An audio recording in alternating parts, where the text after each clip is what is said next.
오늘의 말씀은 지금 저희들 가스펠 프로젝트 우리 제 4권이죠. 4권에 지금 우리가 지난 수요일 날까지 2시간에 걸쳐서 했던 내용이 바로 이 사무엘상 15장의 말씀입니다. 이 말씀을 통해서 오늘 영적 성숙과 정서적 건강이라는 제목으로 함께 은혜를 나누기를 원합니다. 먼저 어느 한 목사님의 마음을 질문을 통해 먼저 나누고 싶습니다.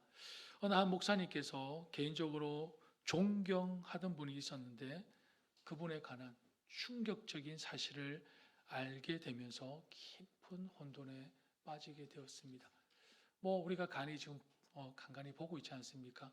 영적 거장들의 추락, 영적 거장들의 그 이중 생활을 통해서 우리가 때로는 안타까운 소식을 접하는데, 이분은 정말 개인적으로 존경했던 분이 그렇게 충격적인 사실을 알게 되면서 질문을 하나님께 이렇게 하고 있습니다. 한평생을 하나님을 위하여 헌신한 그분의 인생 후반기를 왜 그와 같은 총체적 아픔을 하나님 허용하십니까? 라는 질문이었습니다. 그리고 두 번째는 하나님으로부터 온 엄청난 영적 권위와 파워를 가지고 하나님의 나라를 놀랍게 확장한 분이 그렇게도 이중적인 삶을 살아간다는 것이 어떻게 가능할 수 있겠습니까? 라는 질문이었습니다. 그러면서 이렇게 질문합니다. 하나님, 기도도 많이 하고 성경도 많이 읽고 영적인 은사도 나타나는데 정서적으로 불안정하며 인격적으로 사회적으로 미성숙한 건강하지 않은 그리스도인들이 교회 안에는 왜 그리도 많습니까? 질문을 하면서 목사님이 이렇게 다시 질문합니다. 주님, 어찌해야 그리스도인과 교회가 전인적으로, 전인격적으로 회복되며 건강할 수 있을까요? 어찌해야 우리가 영적으로 성숙하면서 정서적, 도덕적, 사회적으로 건강하여 예수님의 그 새 계명에 순종하는 서로 사랑하는 교회를 세워갈 수 있을까요? 질문을 했습니다. 한 목사님의 그 깊은 혼돈 그리고 고민을 함께 질문을 통해 나누었는데, 여러분은 이 목사님의 질문에 어떤 생각과 마음이 드십니까? 그리고 이 질문에 우리는 어떻게 답해야 할까요? 이 땅에 정말 셀 수 없는 교회 건물이 있습니다. 그 속에서 일어나는 수많은 예배라는 형식과 설교, 그리고 각종 수많은 성경 프로그램, 성경 공부, 제자 훈련, 이벤트 등이 있지만 뭔가 부족한 느낌이 드는 것은 비단 저만의 느낌이 아닐 거라고 생각합니다. 여러분들도 분명히 느끼고 있을 거라고 믿습니다. 교회는 다니지만 아무런 변화를 겪지 못하고 소위 그리스도인이라고 하지만 보여지는 모습은 전혀 아닌, 그리고 말씀과 삶, 하나님과 삶의 상관관계에 대한 아무런 경험이 없는 외형만 갖춘, 모양만 갖춘 우리의 모습 등이 이런 생각을 가지게 하지 않을까, 이런 의문을 품게 하지 않을까 생각해 봅니다. 그래서 오늘 제목처럼 저도 여러분에게 이런 질문을, 저와 여러분에게 이런 질문을 한번 던져보고 싶습니다. 영적 성숙과 정서적 건강, 정서적 건강과 영적 성숙은 서로 어떤 관계가 있을까? 여러분, 영성이 무엇입니까? 영성. 여러분이 생각하는 영성은 무엇입니까? 영적인 능력은 무엇이죠? 히브리어로 루아흐라고 합니다. 헬라어로는 푸뉴마라고 합니다. 영어로는 뭡니까? 라틴어에서 파생되어진 단어죠. 라틴어는 이렇더라고요. 스피리투알리스. 거기서 파생되어서 영어가 spirituality라는 영성이 파생이 됩니다. 이 단어를 풀어보면 호흡이라는 단어입니다. 신의 입김이라는 단어입니다. 영혼이라는 뜻을 가지고 있습니다. 이러한 뜻을 통해 우리가 한 가지 분명하게 얻을 수 있는 것은, 여러분, 영성은 우리의 노력이나 의지로 얻어지거나 만들어지는 것이 아니라는 것을 알 수 있습니다. 영성은 우리의 노력과 의지로 만들어진 것이 아닙니다. 영적인 능력은 우리의 힘으로 만들어진 것이 아니라는 것입니다. 그렇다면 뭡니까? 외적인 근원이 있다는 거죠. 몇몇 그리스도인들은 영성을 잘못 오해하고 있습니다. 영성은 어떤 영적인 능력이나 은사, 뭔가 신비한 것으로만 생각하는 경우가 있습니다. 물론 이 시간을 통해서 영성이 무엇인가 다 다룰 수는 없지만, 영성을 정의할 때 가장 중요한 부분은 바로 이것입니다. 뭔가 신비한 어떤 능력과 은사가 아니라, 저는 여러분에게 영성을 한마디로 정의한다면 관계라고 말씀을 드리고 싶습니다. 영성은 관계성입니다. 관계성. 여러분, 건강한 가정은 무엇을 보고 건강한 가정이라 할 수 있습니까? 관계를 통해서 알 수 있습니다. 남편과 아내와의 관계, 부모와 자녀와의 관계 속에서 저 가정은 건강한 가정이다 라고 얘기할 수 있죠. 돈이 많으면 건강합니까? 좋은 건물에 사면 건강합니까? 좋은 차를 타고 다니면 건강합니까? 아닙니다. 건강한 가정은 관계성에서 나타납니다. 마찬가지입니다, 여러분. 영성은 어디서 나타나냐? 한 개인의 영성이 건강하냐, 건강하지 못하냐는 바로 하나님과 나와의 관계성에서 드러나는 것입니다.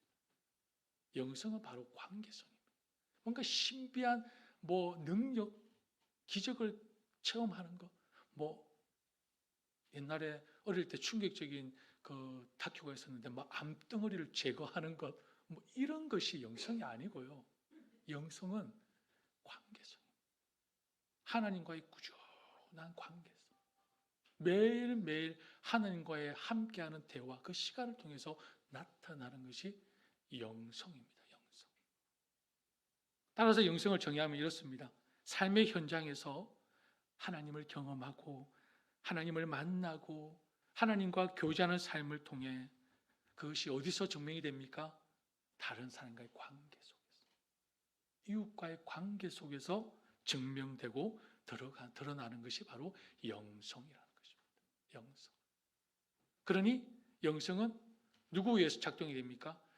내 안에 계시는 성령 하나님께서 함께 하심으로, 그리고 하나님께 주신 말씀, 예수 그리스도의 교훈과 가르침과 삶을 따라가는 것, 곧 삶에서 드러나는 하나님의 말씀의 순종, 그것이 바로 영성이라는 것입니다. 그렇다면 정서는 무엇입니까? 사람은 이성이 있습니다. 그렇죠? 그리고 감정과 같은 정서가 있습니다. 인간이 가지고 있는 정서는 인생의 많은 부분을 차지하고 있습니다. 어떤 정서들이 있습니까? 공포, 두려움, 불안, 질투, 사랑, 행복, 이런 등과 같은 정서들에 의해 사람은 영향을 아주 많이 받습니다. 이러한 정서들을 어떻게 수용하고 표현하느냐에 따라서 인생의 방향이 달라질 수 있겠죠. 분명히. 예를 들어서 자기 중심적인 정서가 있습니다. 자기 중심적인 정서는 어떤 정서입니까? 시기하는 것, 질투하는 것, 자만심, 증오, 공포와 같은 정서로 똘똘 뭉친 사람은 개인이나 다른 사람들에게 어떻게 하겠습니까? 좋지 않은 영향을 분명히 줄 것입니다. 그러나 자기를 초월한 정서, 어떤 정서입니까? 자기를 초월한 정서, 행복, 사랑, 존중, 이해, 경외, 정의, 이런 존경과 같은 정서가 더 많은 사람은 주변 사람들에게 어떤 영향을 미칠까요? 선한 영향력을 미칠 수밖에 없습니다. 교회를 안 다녀도, 말씀을 몰라도 우리가 기본적으로 알고 있는 그런 삶의 사회적인 현상이지 않습니까? 자, 그렇다면 여러분, 영성이, 제가 관계성이라고 말씀을 드렸습니다. 영성이 관계성이라면 정서는 관계성에 많은 영향을 끼칠 수 있지 않겠습니까? 영성이 관계성이라면 어떤 정서에 따라서 그 관계성에 지대한 영향을 끼칠 수 있겠죠. 다시 질문을 드려보겠습니다. 영적 성숙과 정서적 건강은 서로 어떤 관계가 있을까요? 건강한 정서가 바탕이 되지 않는 상태에서 영적으로 성숙할 수 있을까요? 잘 고민해 보십시오. 제가 헷갈리게 하고 있습니까?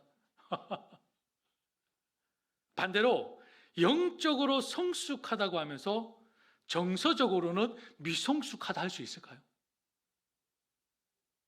반대로 영적으로 성숙하다고 하면서 정서적으로는 미성숙할 수 있을까요?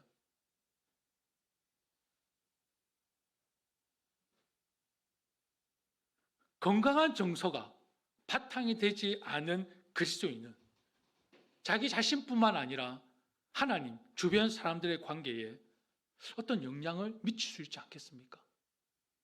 건강한 정서가 바탕이 되지 않은 사람. 결론적으로 말씀드리겠습니다.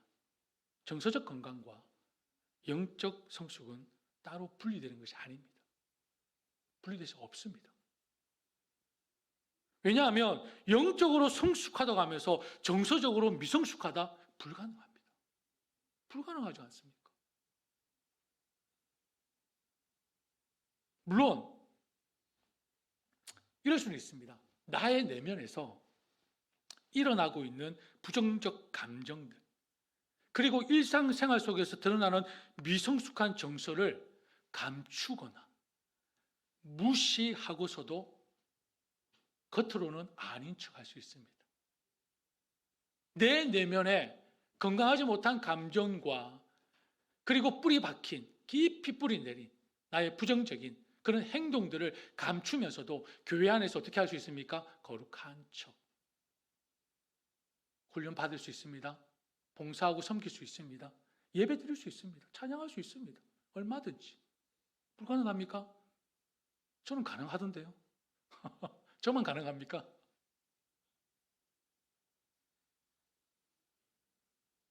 그러나 우리는 스스로 잘 알고 있습니다.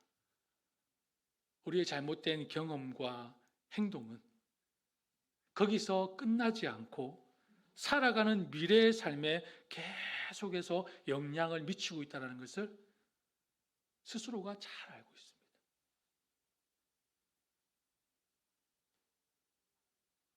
부부싸움이 사소한 아무것도 아닌 걸로 시작이 됩니다.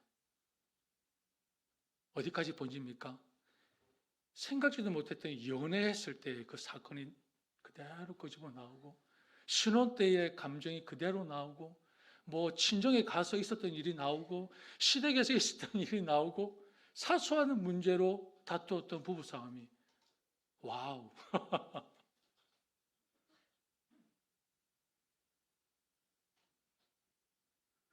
마음속에 담아두었던 감정들이 다 표출되지 않습니까? 사소한 문제로 싸웠던, 사소한 문제로 다투었던 부분이 마음속에 담아있던 캐캐 묵은 감정들까지 다 끄잡아냅니다. 과거로부터 깊이 뿌리 내린 행동이나 감정은 우리가 그리스도 안에서 성숙한 참된 삶을 사는 것을 어떻게 합니까? 계속해서 방해할 수밖에 없다는 것입니다. 영적 성숙을 방해한다는 것입니다. 우리 안에 내재되어 있던 불편한 감정들, 뿌리 박힌 행동들, 습관들이 영적으로 성숙하기에 방해하고 장애가 된다는 것입니다. 여러분, 이런 현상이 우리 가운데 나타나는 원인 중 하나가 무엇입니까? 우리는 중요한 것을 놓치고 있습니다. 이 땅에서 잘 먹고 잘 사고 물론 필요합니다. 그러나 더 중요한 것은 나의 내면을 들여다보는 시간을 우리는 놓치고 있습니다. 내면과 주변에서 일어나는 그 정서적인 부분들을 살펴보기를 그냥 등한시하고 있습니다.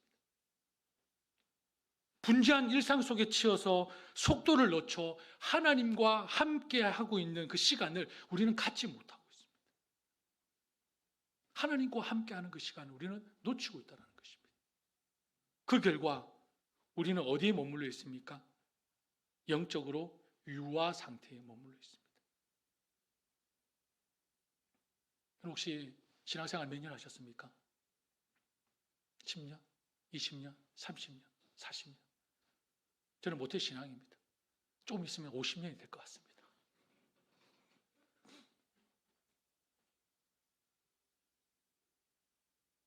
근데 여러분, 아직도 나이는 먹으면서 영적인 나이는 아직도 10년, 20년, 30년, 40년, 50년에도 한 살에 머물러 있는 그리스도인들이 참 많다는 것입니다.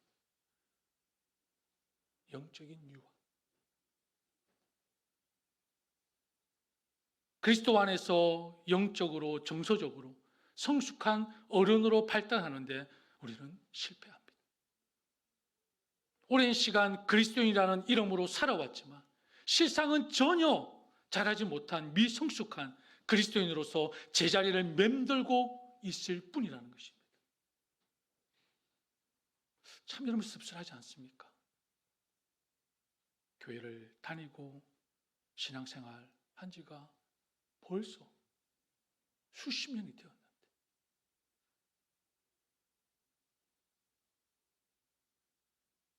여러분, 여러분의 영적 나이가 궁금하지 않으십니까? 저는 하나님께서 딱 그 영적 나이를 이렇게 알 수 있는 그 영적 나이 체크리스트를 좀 보내주셨으면 좋을 것 같아요. 한번 쫙 해보게.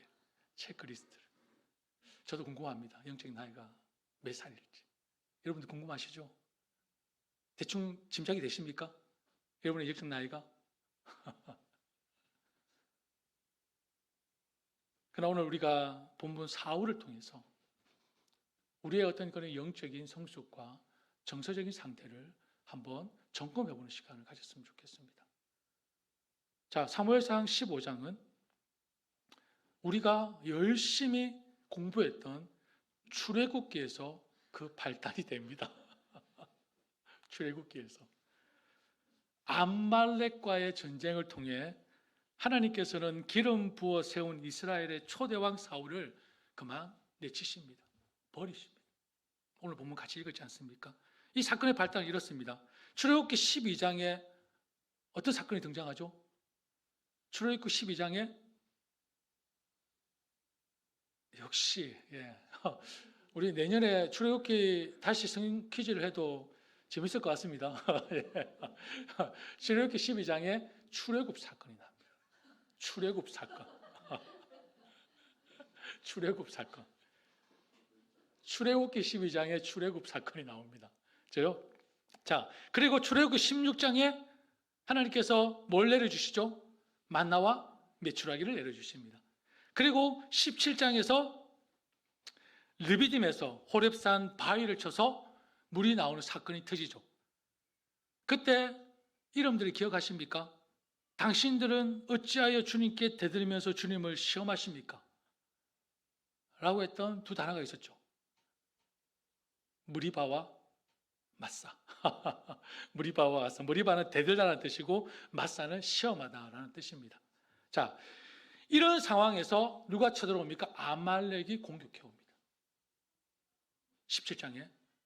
자, 17장에 유명한 장면이 나오죠. 유명한 장면이 뭡니까? 아말렉과 전쟁을 치르는 사이에 아주 유명한 장면이 나옵니다. 예?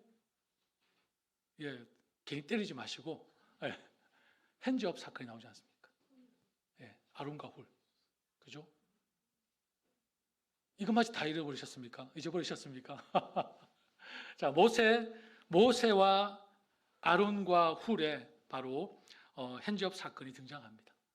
모세를 돌에 앉게 하고 양쪽에 서서 모세의 팔을 붙들어 올려 아말렉과의 전투에서 승리를 합니다. 그러면서 14절에서 하나님이 약속합니다. 그때 주님께서 모세에게 말씀하셨다. 너는 오늘의 승리를 책에 기록하여 사람들이 잊지 않도록 하고 요수아에게는 내가 아말렉을 이 세상에서 완전히 없애서 아무도 아말렉을 기억하지 못하게 하겠다고 한 나의 결심을 일러주어라 라고 말씀합니다. 출애굽기 17장 바로 14절의 말씀에서. 그래서 모세는 거기에 제단을 쌓고 그곳 이름을 여호와는 나의 깃발 여호와 니시라고 하면서 주님께서 대대로 아말렉과 싸우실 것이라고 외쳤습니다. 자, 이 약속을 이제 사무엘상 15장에 나옵니다. 이 약속을 하나님께서 사울을 통해 수행하시고자 하시는데 그것이 바로 오늘 15장의 내용입니다. 하나님께서 예언한 것이 이루어져야 합니다. 자, 15장 3절 말씀에 오늘 본문의 말씀은 아니지만 이스라엘에게 명령합니다. 지금 가서 아말렉을 쳐서 그들의 모든 소유를 남기지 말고 진멸하라. 그런데 사울과 그의 군대는 어떻게 했습니까? 아말렉의 왕 아각을 죽였습니까? 안 죽였죠. 사로잡고 가장 좋은 것들, 가장 기름진 짐승들과 어린 양들, 그리고 그것을 아깝게 여겨 진멸하지 않고 오히려 쓸모없고 값 없는 것들만 골라서 진멸해버립니다. 사울은 하나님의 명령을 거역하며 불순종했습니다. 아말렉을 멸절하시겠다는 여호와의 맹세를 눈에 보이는 욕심 때문에 망각해버리고 하나님의 그 영원의 말씀을 망각해버리고 결국 아말렉에게 긍휼을 베푸는 결과가 되었습니다. 뭡니까? 지만 착한 사람이 된 거예요. 사울만 선하고 좋은 사람이 되어버렸습니다. 하나님의 명령을 무시해버리고. 자, 여기서 여러분 사울의 마음을 우리가 좀 엿볼 수 있습니다. 사울의 지금 믿음의 상태가 어떤지 우리가 알 수가 있습니다. 보십시오. 사울은 지금 어떤 상태입니까? 하나님의 명령을 완전히 거부할 마음도 없고 그렇다고 여호와의 말씀대로 완전하게 순종할 믿음도 없는 상태입니다. 그래서 자신의 판단에 따라 가치 있는 것은 취하고 가치 없는 것은 진멸했습니다. 판단에 따라 여러분 지금 사울의 이 상태의 결과는 뭐냐면요. 중요한 교훈을 하나 깨달아야 합니다. 결국은 사울이 눈에 보이는 가치 있는 것을 취함으로써 눈에 보이지 않는 하나님, 그 하나님의 명령을 가치 없는 것으로 만들어버렸습니다. 하나님께 순종하는 척, 명령을 이행하는 척, 그러면서 자기가 하고 싶은, 갖고 싶은 걸 다 가졌습니다. 반만 순종했죠. 근데 이게 반순종이 하나님 입장에서 볼 때 뭘까요? 불순종입니다. 거역입니다. 사울이 눈에 보이는 가치 있는 것을 취함으로써 눈에 보이지 않는 하나님, 그 하나님의 명령을 가치 없는 것으로 만들어버렸다는 것입니다. 그 결과 사울은 하나님께 버림을 받은 비극적인 왕이 되고 말았습니다. 뭘 말해줄까요? 하나님과의 영적 관계성에서 실패하니 사울에게 보여지는 이런 모습은 지극히 당연한 결과였습니다. 하나님과의 영적 관계성에서 실패하니 사울이 보여줬던 모습은 당연한 것, 당연한 결과라는 것입니다. 하나님을 따르는 하나님의 종으로서의 삶을 살려고 하지 않고 하나님을 대신하여 이스라엘의 절대적인 통치자가 되려고 한 그의 마음과 행동은 결국 그를 교만하게 만들었고, 그 교만한 마음은 바로 하나님의 명령으로부터 떠나게 된 원인이 되었다는 것입니다. 결국 뭡니까? 그의 마음, 그 교만한 마음. 그 교만한 마음은 사울 자신을 보지 못하게 했습니다. 그 교만한 마음이 사울 스스로를 들여다볼 수 없게 했습니다. 뻔뻔하게도 하나님의 명령을 다 지켰다고 얘기하고 있지 않습니까? 13절과 15절에 보면 나는 주님의 명령대로 다 하였습니다. 그러면서 주 하나님께 바치려고 가장 좋은 것들을 남겼습니다. 그러나 나머지 것들은 우리가 진멸했습니다. 변명입니다. 뻔뻔함입니다. 하나님은 아말렉의 짐승 중 좋은 것을 남겨서 제사를 드리라고 말씀한 것이 아니라 모두 어떻게 하라고요? 모두 진멸하라고 말씀하셨습니다. 남기지 말고. 여러분, 여기서 중요한 사실 하나가 드러나죠.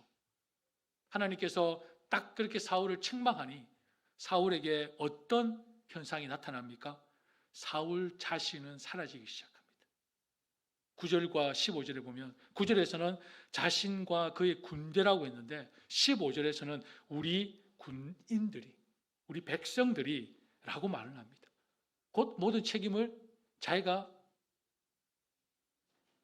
받는 것이 아니라 군대에게, 백성들에게 돌리는 비겁함을 보입니다. 사울의 비겁함, 교만과 그 추잡함을 우리는 그대로 성경을 통해 바라보고 있습니다. 여러분, 도대체 사울의 마음 깊은 곳에서 어떤 일이 일어나고 있었던 거예요? 하나님께서 선택해서 세운 왕이었습니다. 도대체 사울에게 이 내면에 어떤 일이 일어나고 있었기에 사울이 이와 같은 모습을 보여주고 있는 것일까요? 우리가 사울을 통해 한 가지 분명히 알 수 있는 것은 이 돌 같은 굳은 마음이 있죠. 돌같이 굳은 마음이 돌이키기가 참 쉽지 않다는 것입니다. 특히 하나님 앞에 나의 잘못을 인정하고 돌이키려는 회개가 진정한 회개로 이어지는 것이 얼마나 힘들고 또한 용기가 필요한지 알 수 있습니다. 여러분, 우리 모두는 회개 비슷한 것은 다 합니다. 그렇지 않습니까? 회개 비슷한 것은 다 합니다. 근데 그 회개 비슷한 것을 하는 이유가 뭡니까? 심판에 대한 두려움과 그 상황을 모면하기 위한 의도에서 나온 그냥 단지 거짓 고백에 불과합니다. 그냥 후회라는 것입니다. 회개가 아니라. 여러분, 회개는 뭡니까? 방향을 돌린다는 것입니다. 하나님 잘못했습니다. 이 고백을 끝나는 것이 아니고요. 회개는 방향을 돌리는 것입니다. 잘못된 길인 걸 인식하고 고백하고 용서를 구하고 방향을 돌리는 것이 회개입니다. 회개.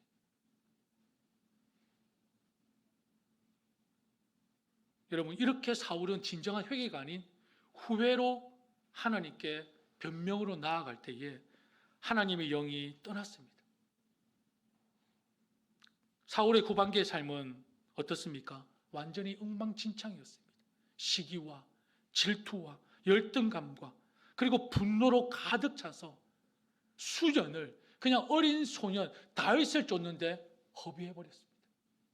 한 나라의 왕이, 이스라엘 한 왕이. 이와 같은 사울의 모습을 사무엘이 뭐라고 얘기하고 있습니까? 우리 22절 말씀을 같이 한번 읽어보겠습니다. 22절입니다.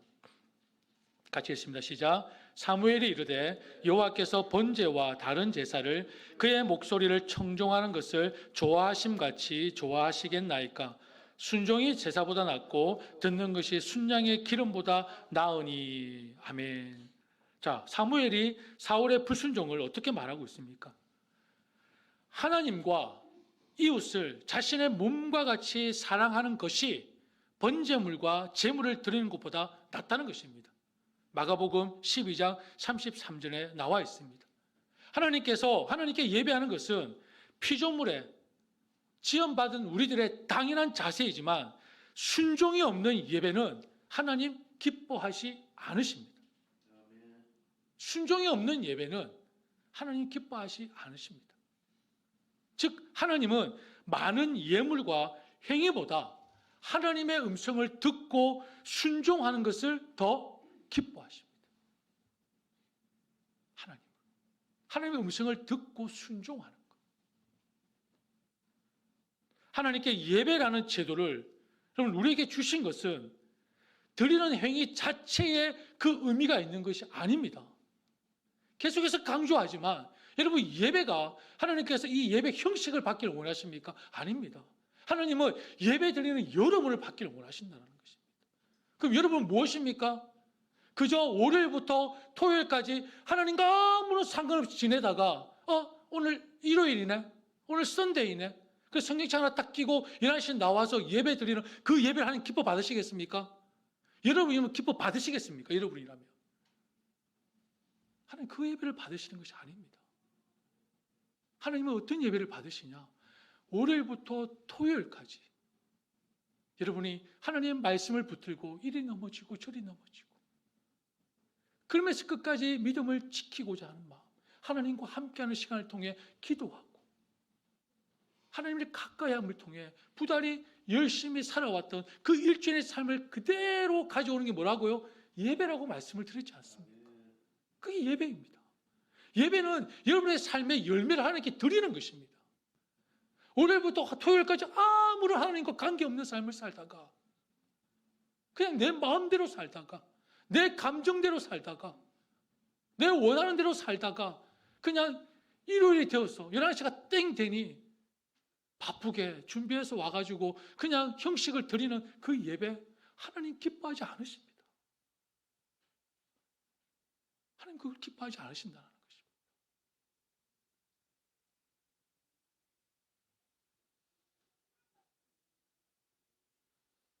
하나님은 이 예배를 통해 뭘 받기를 원하시냐? 우리의 마음을 받기를 원하십니다. 우리의 삶을 받기를 원하십니다. 우리의 삶.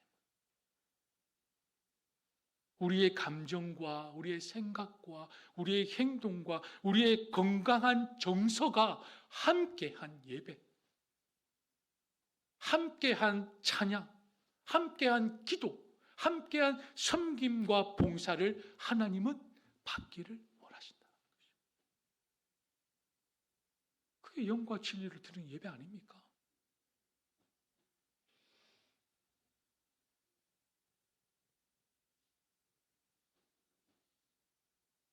말씀을 정리해야 될 것 같습니다. 한 시간 더 해야 될 것 같은데 그렇게는 안 될 것 같고.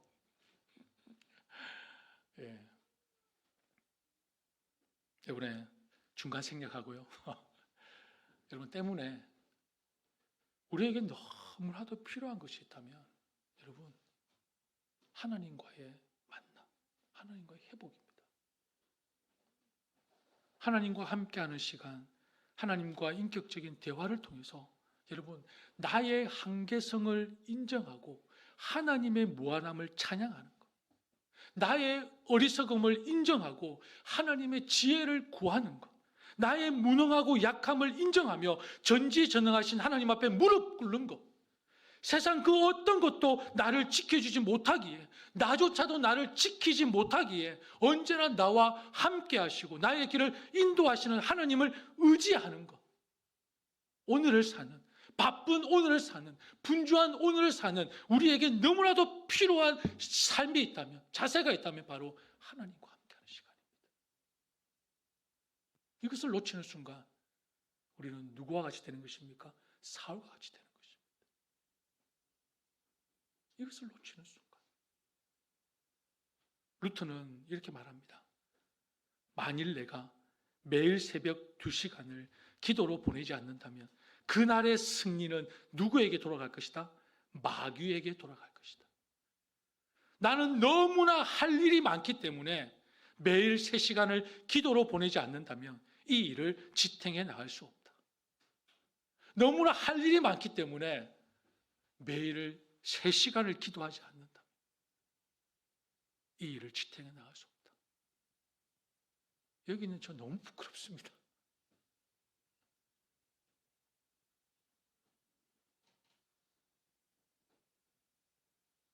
여러분, 사울은 자기 안에서 일어나고 있는 그 부정적인 정서, 악한 마음을 보지 못했습니다. 또한 하나님과 함께 있으면서 하나님을 바라보지 못했습니다. 사무엘이라는 영적 지도자가 옆에 있으면서도 그의 말에 청종하지 못했습니다. 오히려 왕이 되니, 오히려 세상의 권력과 힘을 갖게 되니 하나님과 하나님의 사람이 우습게 보였던 것입니다. 눈에 보이는 그 어떤 것을 손에 쥐니 그 마음에 도사리고 있던 악한 마음과 감정들이 합쳐져서 눈에 보이지 않는 하나님과 하나님의 말씀을 듣는 척만 하고 그러면서 은근히 무시하고 불순종하는 지경에까지 이르게 되었던 것입니다. 결국 사울이 보여주었던 모든 행동과 결정은 하나님과 함께 있음으로써 보여줬던 모습이 아니라 하나님과 단절됨에서 나오는 행동의 모든 결과였습니다. 사랑하는 여러분, 사울의 삶을 교훈 삼아 내 방식, 내 생각에서 벗어나서 하나님의 방법대로 살면 우리 삶에 어떤 일이 일어날까요? 한번 그렇게 살아보지 않으시겠습니까? 어떤 일이 일어날지 기대가 되지 않으십니까? 그 열매가 어떤 열매인지 제가 가르쳐 드릴까요? 우리가 잘 알고 있는 갈라디아서 5장 22절 말씀. 그렇게 살면 하나님께서 이 열매를 주렁주렁 맺히게 하신답니다. 어떤 말씀입니까? 오직 성령의 열매는 사랑과 기쁨과 화평과 인내와 친절과 선함과 신실과 온유와 절제이니 이런 것들을 막을 법이 없다라고 하십니다. 성령 안에서 하나님의 법을 따라 살면 이러한 삶의 열매들이 주렁주렁 맺히게 하신다는 것입니다. 실제 우리의 삶에 열매들이 나타난다는 것입니다. 건강한 정서가 빠진 영성, 곧 내면 깊숙한 곳에 하나님의 말씀이 닿지 않은 나의 깊은 뿌리와 같은 행동, 생각, 습관, 감정이 그대로 내 안에 남아있다면 우리는 영적으로 성숙하기 힘들 것입니다. 하나님의 말씀이 닿지 않는 내 안에 깊숙이 자리 잡고 있는 감정과 행동과 습관과 그런 생각들이 하나님의 말씀으로 만져지지 않는다. 영적으로 성숙하는 것이 힘들다는 것입니다. 사랑하는 여러분, 하나밖에 없습니다. 하나님과의 관계를 회복하십시오. 하나님과의 그 시간을 놓치지 마십시오. 바쁘면 바쁠수록 하나님의 말씀을 청종하고 하나님께 기도하시기를 바랍니다. 그조차 힘들죠. 여러분, 하나님과 함께하는 시간 힘드시죠? 안 힘드십니까? 아주 편안하게 잘하고 계십니까? 너무나 좋은 시간입니까? 말씀을 읽고 기도하는 시간이 너무 행복하십니까? 그러면 제가 오늘 설교가 할 필요가 없었습니다. 여러분, 하나님과 함께하는 이 시간, 하나님 말씀을 읽고 기도하는 시간이 힘들 것입니다. 쉽지 않습니다. 그러면 우리가 어떻게 해야 됩니까? 하나님께 구하십시오. 하나님 정말 사랑하고 싶습니다. 정말 하나님 말씀을 꿀송이보다 달게 느끼고 싶습니다. 하나님께 기도하는 그 시간이 나에게 정말 소중한 시간이 될 수 있도록 하나님 내 마음을 만져주십시오. 기도하십시오. 기도가 그래서 있는 거 아닙니까? 하나님, 정말 하나님 사랑하고 싶습니다. 정말 하나님만 바라보고 싶습니다. 여러분, 이 땅에 소망이 있습니까? 소망이 없습니다. 무엇을 향해 달려가고 있습니까? 하나님은 우리의 모든 것을 다해 온전히 전인격적으로 전인적으로 하나님을 찬양하고 하나님께 예배하는 우리를 원하십니다. 한쪽에는 말씀으로 전혀 만지지 않는 내 감정과 행동과 습관으로 가득 차 있으면서 아무렇지도 않게 나와서 예배드리는 우리의 모습이 아니라 부단히 이것을 깨려고 노력하고 말씀으로 녹이려고 말씀으로 새롭게 하려고 노력한 우리의 그 심령을 하나님이 바뀌는 걸 하신다는 것입니다. 저는 그런 예배가 되기를 원합니다. 우리 안에 그런 예배를 하나님께 들으시기를 원합니다.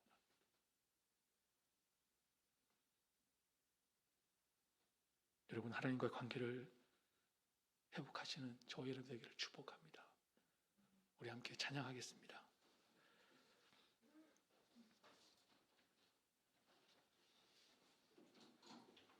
정결한 마음 주시옵소서. 기도하실 때에 오늘 내 안에 말씀으로 만지지 않는 깊이 뿌리 박은 그런 나의 생각과 감정과 행동과 습관이 있다면 하나님 말씀으로 만져주시옵소서. 내 모든 것 살 때 주님만을 사랑하기를 원합니다. 내 감정도 내 생각도 내 행동도 내 모든 것을 다해 하나님을 진정으로 사랑하기를 원합니다. 하나님께 예배하기를 원합니다. 하나님 도와주시옵소서. 하나님을 바라볼 수 있도록, 하나님과 가까이 지낼 수 있도록, 날마다 하나님과 대화할 수 있도록, 하나님의 말씀을 청종하며 주께 기도할 수 있는 삶이 나에게는 그 어떤 거 바꿀 수 없는, 세상과 타협할 수 없는 너무나 소중한 시간임을 될 수 있도록 하나님 도와주시옵소서. 그리고 그래서 뉴욕교회를 위해서, 다음 세대와 청년들, 그리고 우리 아픈 자들을 위해서, 또 오늘 슬픔을 당한 우리 또 케빈, 케이든의 그 유족들을 위해서 이 시간 함께 찬양하고 기도하는 시간을 갖도록 하겠습니다. 찬양합니다.